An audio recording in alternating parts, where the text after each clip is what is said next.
Growing up in the Salinas Valley, known as the Salad Bowl world, the agricultural fields were part of our backyards, where we got to experience the growing stages of crops that were in season.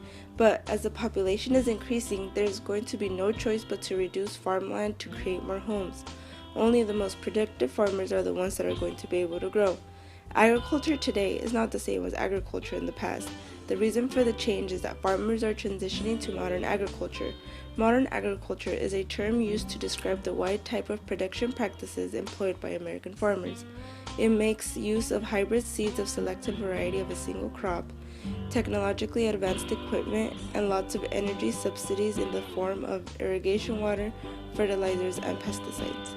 New techniques have also been developed to preserve, package, and process food to make it last longer. On the opposing side, the small-scale traditional farmers are having a hard time accepting the thought of modernizing agricultural methods. Miguel A. Altier, 2014, argues that farmers are concerned about the negative environmental impacts that can occur which hurt farmland, a term referred to as ecological diseases, causing erosion, decrease in soil fertility, depletion of nutrient reserves, and pollution of the already limited available water.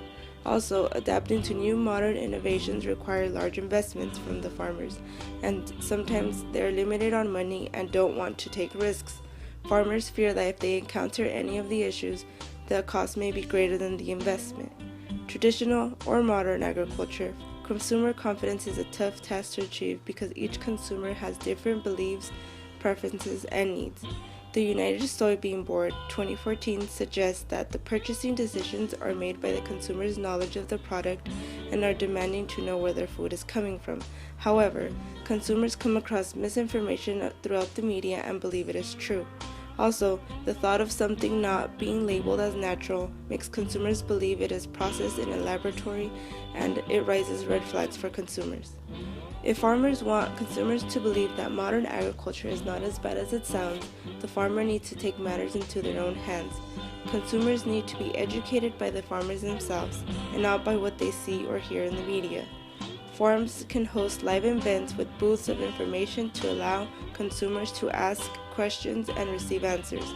Consumers' confidence and trust can be attained if the consumer feels like farmers are allowing them to tour the farms and have previews of the practices they do.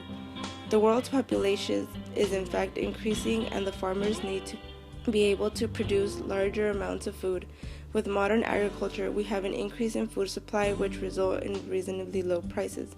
With the correct and accurate information on modern agriculture, traditional farmers and consumers can look past the spectacles and accept this transition as the best form to save the population, giving those future generations to experience the growing seasons.